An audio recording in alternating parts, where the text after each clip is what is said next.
नमस्कार दोस्तों, AP global Ranka में आपका स्वागत है। आज हम फिर से नंबर सिस्टम के पार्ट 2 जो है लेकर हुए हैं, जिसका लगभग सभी एग्जाम में जो है ये आपका एसएससी जीडी हो और पीएफ हो एनटीपीसी हो, सभी एग्जाम में इसके क्वेश्चन बनते ही। तो पार्ट 1 जो नहीं देखे होंगे वो फर्स्ट जो है वीडियो में जाकर देख लेंगे। पार्ट 1 जो है नंबर सिस्टम का हम पढ़ा चुके हैं। आज हम पार्ट 2 संख्या पद्धति का पार्ट 2 जो है लेकर आए हैं, जिसमें हम 10 क्वेश्चन उसमें कराए थे और आज जो है 11 से 20 क्वेश्चन कराएंगे। तो आप आज जो है 11 नंबर क्वेश्चन को देखेंगे कि 4 क्रमागत सम संख्याओं का योगफल कितना 748 है। उनमें सबसे छोटी संख्या क्या होगी? अगर इस तरह के आपको प्रश्न आ जाए तो उसको बनाना है। मान लेते हैं हम कि पहली जो सम संख्या है वो x है, ठीक, और दूसरी जो सम संख्या है वो x प्लस 2 है। 2 का ही तो गैप आएगा। फिर जो तीसरी सम संख्या है x प्लस 4 है। फिर चौथी जो सम संख्या है वो x प्लस 6 है। और ये सभी का योगफल मतलब जोड़, ये सभी का योगफल कितना है? तो 748 है। 748। अब इसको सॉल्व करते हैं। 1 2 3 4 कितना x है? 4x है। और 2 4 6 6 12 बराबर 748। अब क्या करेंगे? 4x इस 748 जो है इसमें माइनस करेंगे 12 को, तो 4x अब इसमें घटाएंगे तो 6 और 4 में एक जाएगा 3, 736 आएगा। अब इससे कट करेंगे इसको तो 4 एका 4, 3 उधर जाएगा, 4 8 32, फिर 4 चौके 16। सबसे जो छोटी संख्या थी वो क्या थी? x, और x का वैल्यू क्या आ गया? 184। ऑप्शन में है, बिल्कुल है, तो ऑप्शन नंबर सी करेक्ट है। आशा करते हैं आपको समझ में आ गया होगा। हम नेक्स्ट क्वेश्चन की तरफ चलते हैं। क्रमागत 5 संख्याओं का योगफल 270 है। क्रमागत 5 संख्याओं का योगफल कितना है? 270 है। तो दूसरी और पांचवी संख्या का योगफल कितना होगा? देखिएगा, मानते हैं इसमें भी हम कि पहली संख्या x है, दूसरी संख्या यहाँ x प्लस 1 लेंगे। क्यों? सम संख्या विषम संख्या कुछ भी नहीं बोला हुआ है, बस क्रमागत 5 संख्याओं का। तो क्रमागत जब नहीं बोले सम संख्या विषम संख्या, तो हम एक एक जो है बढ़ाते चलेंगे। x प्लस 1, फिर x प्लस 2, फिर x प्लस 3, फिर x प्लस 4। आपका कितना हो गया? 1 2 3 4 5। 5 हमारे पास हो गया। क्रमागत जो है 5 संख्याओं का योग कितना है? सभी का जोड़ कितना है? 270। तो हमको दूसरी संख्या और पांचवी संख्या का योग बतलाना है। पहले तो हम x का मान तो निकाल लें। तो 1 2 3 4 5।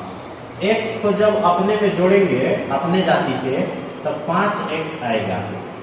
और जब संख्या को जोड़ेंगे तो 1 2 3 3 6 4 10, कितना? 10। और जब 270 में ये प्लस का 10 उधर जाएगा तो क्या हो जाएगा? माइनस का 10 हो जाएगा। तो कितना बचेगा? 260। और उसको जब या 5 से जब उसको कट करेंगे तो होगा 5 5 25, 1 उधर जाएगा, 5 गुना 10। यानी x का जो मान है वो 52 के बराबर है। तो हमको जोड़ना है दूसरी संख्या क्या है? x plus 1। यानी 52 प्लस 1 कितना 53। अब दूसरा जो है दूसरी संख्या तो हो गया x प्लस 1, अब पांचवी x प्लस 4 यानी 52 प्लस 4 कितना हो जाएगा 56। अब 56 और 53 को जब हम जोड़ेंगे 53 और 56 को तो कितना आ जाएगा 6 3 9 5 और 5 10। आपका 109 जो कि करेक्ट आंसर है ऑप्शन नंबर सी में। आशा करते हैं आपको ये 12 नंबर क्वेश्चन भी समझ में आ गया होगा। अब हम चलिए अब प्रश्न संख्या 13 को देखते हैं कि गणेश ने अपनी पूंजी का 1/4 भाग अपने पुत्र और 1/3 भाग अपनी पत्नी तथा 1/8 भाग अपनी पुत्री को दे दिया। ठीक है, अब उसके पास उसकी पूंजी का कितना हिस्सा शेष बचा। तो मान लेते हैं हम कि गणेश के पास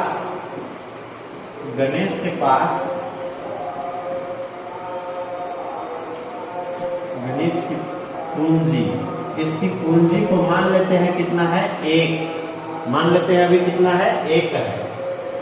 अब वो बोलता है कि गणेश ने अपनी पूंजी का यानी 1 का मतलब गुना 1/4 भाग किसको देता है अपने पुत्र को, और फिर अपनी 1/3 भाग अपनी पत्नी को देता है यानी 1/3 भाग, फिर तथा 1/8 भाग अपनी पुत्री को देता है, 1/8 भाग किसको दे देता है अपनी पुत्री को देता है। अब उसका जो है पूंजी का कितना भाग शेष बचा ये देखेंगे कि तो गुना होकर के वही आ जाएगा 1/4 प्लस 1/3 प्लस 1/8। सभी का एलसीएम लेंगे तो 4 3 और 8 का एलसीएम जो है 24 होगा। 4 से करेंगे 6 बार में, 3 से करेंगे 8 बार में, 8 से करेंगे 3 बार में, 6 8 14 3 17/24। अब इस 17/24 और उसका जो गणेश की आय पहले कितनी थी, पूंजी उसकी टोटल कितनी थी 1, और जो इतना भाग में दिया तो शेष कितना बचा, 1 में से माइनस कीजिए 17/24 क्या आएगा, एलसीएम में यही रहेगा 24 और माइनस 17 करेंगे, 14 में 7 जाएगा 7/24 यानी 7/24वां हिस्सा आपका शेष बचेगा जो कि ऑप्शन नंबर सी में है। नेक्स्ट प्रश्न संख्या 14, 4 अंकों की वह बड़ी से बड़ी संख्या ज्ञात कीजिए जिसे 12, 18, 21, 24 में से प्रत्येक से भाग देने पर हर दशा में 7 शेष बचे। अगर जो लोग पार्ट 1 का वीडियो देखे होंगे उनको ऐसे क्वेश्चन को ऐसे ही उड़ा देंगे। जैसे देखिएगा आप लोग 4 अंकों की सबसे बड़ी संख्या, बड़ी से बड़ी संख्या कौन सी है, तो 9999, यही तो सबसे बड़ी संख्या है 4 अंकों की। अब इसमें बोलता है कि 12, 18, 21, 24, क्या 12, 18, 21 और 24 ये सभी से भाग देने पर प्रत्येक दशा में 7 शेष बचना चाहिए। तो पहले आप इसका एलसीएम लीजिए, इसका एलसीएम कितना होगा, तो हम एलसीएम निकालने के सबसे जो है आसान ट्रिक की बड़ा वाला के पकड़ लीजिए, ठीक है, बड़ा वाला को आप पकड़ लीजिए तो ये क्या हो जाएगा कि 3 गुने 2, 3 दूना 6, फिर दूना 6 दूना 12 और 12 दूना 24। बड़ा वाला को पकड़ लिए ना। अब देखिए तो 21, इसमें 21 में 3 गुने 7 होता है, जबकि 3 ऑटोमेटिक है, 7 नहीं ना है, ले लीजिए। 18, 3 दूना 6, 6 3 18, एक और 3 की जरूरत है।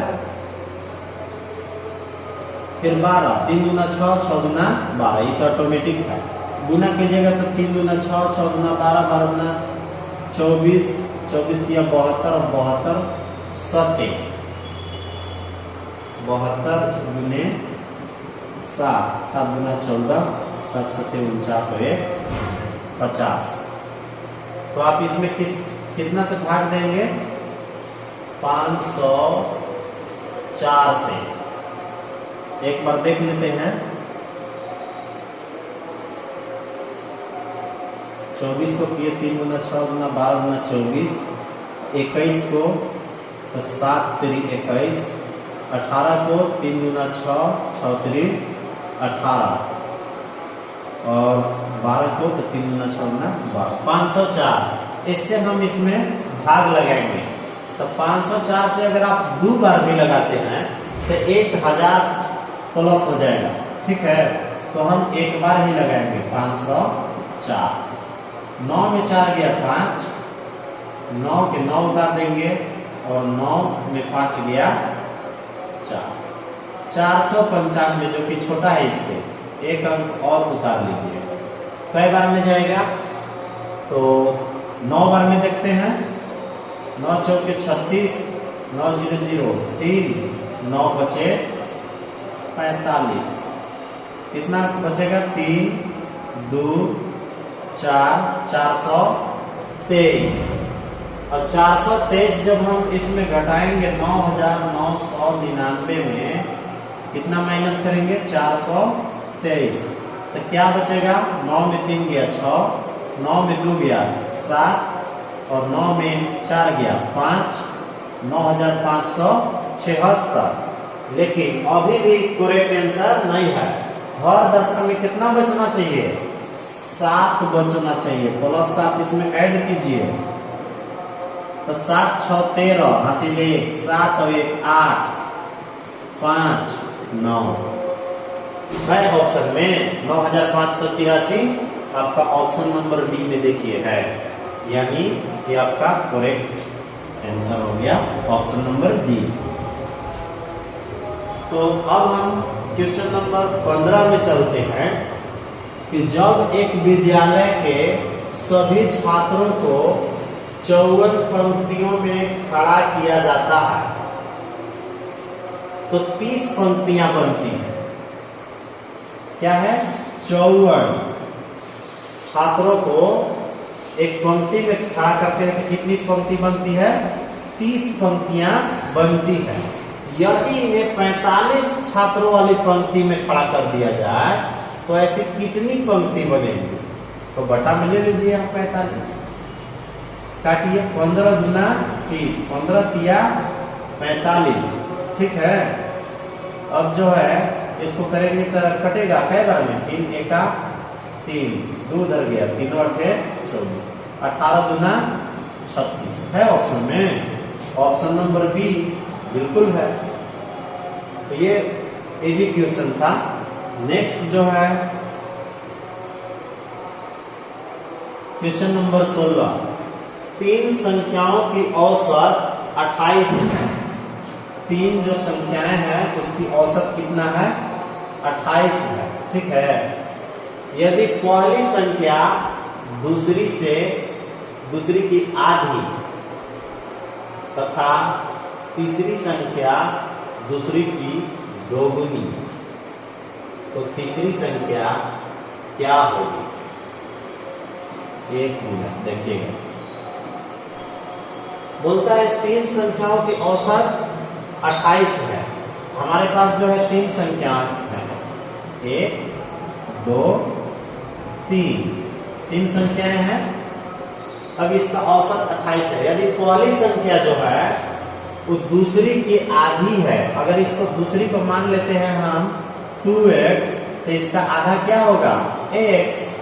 ठीक है, पहली संख्या जो है दूसरी की आधी है, आधा तो हो गया।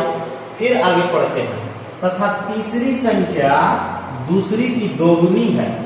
तीसरी जो संख्या है ना वो दूसरी की दोगुनी, यहाँ जब 2x है इसका दोगुनी है 4x होना चाहिए। ठीक है, तो बोलता है कि तीनों जो संख्याएं हैं ना इसका औसत कितना है 28 है। तो जब हम इसको तीनों को जोड़ेंगे तो जय को रहता है उतना बटा 3 को है ना, तो बटा 3, और जबकि औसत क्या दिया हुआ है 28। अब इसको सोल्व कीजिए, तीसरी संख्या आ जाएगा तो 1x 2x 3x हो गया और 4 7x बटा 3 बराबर 28। काट सकते हैं 7 एका 7 चौके। अब इसको क्रॉस मल्टीपल होता है ना, तो x का करेंगे तो x रह जाएगा और 4 किया 12। x का मान क्या आ गया 12, लेकिन हमको से x का मान थोड़ी ना पूछा है, पहली संख्या थोड़ी ना पूछा है, हमसे पूछा है तीसरी संख्या क्या होगी। तो तीसरी संख्या है क्या 4x, तो 4 गुने x का मान क्या ले लेंगे 12, तो 12 चौके 48। यही आपका करेक्ट आंसर ऑप्शन में है, बिल्कुल ऑप्शन ए में है। तो ये जो है इसका आंसर हो गया। अब हम चलते हैं क्वेश्चन नंबर 17 में। 3 प्राकृतिक संख्याएं 2 3 4 के अनुपात में है। ये तो देख रहे हैं हम भी। यदि इन संख्याओं के वर्गों का योग, देखिए मान लेते हैं कि 2 अनुपात 3 अनुपात 4, ठीक है, 3 संख्याएं हैं और इसका जो है वर्गों का योग, इसका स्क्वायर करेंगे तो कितना आएगा 4, इसका कितना आएगा 9, इसका 16, तो 16 और 9 25 और 4 29, कितना आ जाएगा 29। अब इसमें हम जो है अनुपात में है इसलिए x ले लेंगे सब में। तो जब जोड़ेंगे तो 2 और 3 5 और 1 मिनट 2 का स्क्वायर 4, तो यहाँ भी x स्क्वायर रहेगा, यहाँ भी x स्क्वायर रहेगा, यहाँ भी x स्क्वायर रहेगा। तो 4 और 9 13, 13 और 16 29, लेकिन ये x स्क्वायर जो है आपका यहाँ रहेगा। अब ध्यान दीजिएगा कि इतना के बराबर कितना है, कहने का मतलब कि 2 3 4 के अनुपात में तो संख्या दिया हुआ था, लेकिन हम सभी में अपने से लगा दिए x, और उसके बाद बोलता है यदि इन संख्याओं का वर्गों का योगफल, यानी इसका वर्ग कीजिएगा तो 2 का स्क्वायर 4x स्क्वायर हो जाएगा, 3 का 9x स्क्वायर, 4 का 16x स्क्वायर, और सबको जब योग करेंगे वर्गों का योग तो कितना आना चाहिए 116। अब क्या करेंगे x स्क्वायर बराबर 116 बटा 29, कई बार में कटेगा तो 4 गुना 36 और 4 गुना 8, 4 बार में कट जाएगा, बिल्कुल कट जाएगा। और जब x स्क्वायर है ये स्क्वायर उधर जाके क्या करेगा 4 पर रूट चढ़ा देगा, तो कितना वर्गमूल बाहर आएगा 2। तो x का मान हो गया 2। हमसे क्या पूछा है सबसे छोटी संख्या, सबसे छोटी यही ना है, तो 2x हम माने न थे, तो 2 गुने x का मान क्या है 2 4, ऑप्शन में है, बिल्कुल है, ऑप्शन नंबर ए। तो ये हो गया आपका सबसे छोटी संख्या। अब जो है हम चलते हैं क्वेश्चन नंबर 18 में। अब हम 18 नंबर क्वेश्चन देखते हैं कि 3 विषम संख्याओं के वर्गों का योग 251 है, तो संख्याओं को ज्ञात कीजिए। 3 को विषम संख्या है, ठीक है, उसका स्क्वायर करने पर कितना आता है 251। तीनों विषम संख्या का स्क्वायर का जब आप योग कीजिएगा जोड़िएगा तो 251 आना चाहिए। ये तो हम ऑप्शन से इसको कर देंगे जी। आप इतना जो है जब कंपटीशन की तैयारी कर रहे हैं तो आपको स्क्वायर को इसको एक का स्क्वायर देखिए, जैसे मान लीजिए 3 का स्क्वायर 9, इसका 25, इसका 49, 9 5 14 और 9 9 9 18 5 23, लास्ट में 3 आ जा रहा है, ये नहीं होगा, ये नहीं होगा। फिर इसका स्क्वायर करेंगे 5 का स्क्वायर तो 25, 7 का 49, 9 का 81, इसका देखिए 1 9 10 और 5 15, लास्ट में 5 आ जा रहा है, ये नहीं होगा। इसका देखिए 7 का स्क्वायर 49 और 9 का स्क्वायर 81 और 11 का स्क्वायर 121, 1 और 1 2 और 9 11, लास्ट में 1 आया है, संभावना है, देखते हैं। 2 और 8 10, 10 और 4 14 और 81 15, 2 डिजिट तो मिल गया, 1 और 81 251। देखिए आपका इसका स्क्वायर जो है करते हैं 7 का स्क्वायर 9 का स्क्वायर और 11 का स्क्वायर, और इसको जब आप योग कर दीजिएगा तो 251 आ जाएगा, यानी ऑप्शन नंबर सी होगा। ऑप्शन से भी करना चाहिए क्वेश्चन को, अगर जहां लगे कि इसको में हमको टाइम जो है नहीं ज्यादा लगाना है, तो जो है कंपटीशन आपका ये कहती है कि आप जैसे भी कीजिए, आपको कैसे भी करके और आपको इसका योग जो है वर्गों का योग कितना आ जाना चाहिए, 51 आना चाहिए। तो हम देख के ऑप्शन से ही इसको कर लेंगे, बनाने की इसमें जरूरत नहीं है। चलिए हम नेक्स्ट क्वेश्चन चलते हैं 19 नंबर में। 3 विषम संख्याओं के वर्ग है, 3 विषम संख्याओं के वर्ग, यही क्वेश्चन का जो है रिपीटेशन है ये। नेक्स्ट जो है देखिएगा 19 नंबर में रिपीट हो गया है, हम 20 नंबर को देखेंगे। 2 अंकों वाली कितनी संख्याएं हैं जो 3 से विभाज्य है? 2 अंकों वाली, देखिए आपका 2 अंक तो यहाँ 10 से न शुरू होता है, 9 तो आपका 1 अंक है, तो ये होगा नहीं, तो 2 अंक 10 से शुरू होता है, और कितना जाता है 10 से जाता है, फिर आपका 99 तक जाता है, ठीक है। तो कह रहा है कि 2 अंकों वाली कितनी संख्या है जो 3 से विभाज्य है? तो देखिए 11 है 3 से विभाज्य नहीं, 12 बिल्कुल है, 12 के बाद 15 बिल्कुल है, ऐसे कितना गिनेंगे? इसलिए हम देखेंगे 2 अंकों वाली कितनी ऐसी संख्या है जो 3 से विभाज्य है। अब लास्ट वाला देखिए आप 99 जो है, तो 99 आपका 3 से विभाज्य है, तो हम इस 10 को कट कर देंगे, यहां से यहां तक देखेंगे कि कितनी ऐसी संख्याएं हैं जो 3 से विभाज्य है। आप क्लास 10 में सीखे थे कि a बराबर, इसको मान लेंगे पहला, d बराबर दोनों के बीच डिफरेंट a2 - a1 3, और आपका an अंतिम जो संख्या होता है तो 99, तो हम n नहीं निकाल लेंगे, इससे an से हम नहीं निकालेंगे, a + n - 1 into d, last का जो है an का मान 99, a का 12 प्लस n कितना है नहीं पता, तो n निकालना है -1, और डिफरेंट कितना का है 3 का, 99 12 प्लस 3 और n को करेंगे 3n - 3, 12 में 3 जाएगा, कितना बचेगा 9, 9 जब इधर आके माइनस होगा तो कितना बचेगा 90, और 90 को 3 से भागा देंगे, कितना बचेगा 30, है ऑप्शन में, बिल्कुल है। काहे हम उतना उसको कैलकुलेट करने जाए, जब जान रहे हैं कि 12 में 3 माइनस करेंगे 9 बचेगा, 9 इधर आएगा, माइनस करेंगे 90 बचेगा, 3 से उसको काटेंगे तो 30 आएगा। तो आज का जो है हम क्वेश्चन यहीं पर समाप्त करते हैं, और मिलते हैं फिर नेक्स्ट वीडियो में, तब तक के लिए धन्यवाद।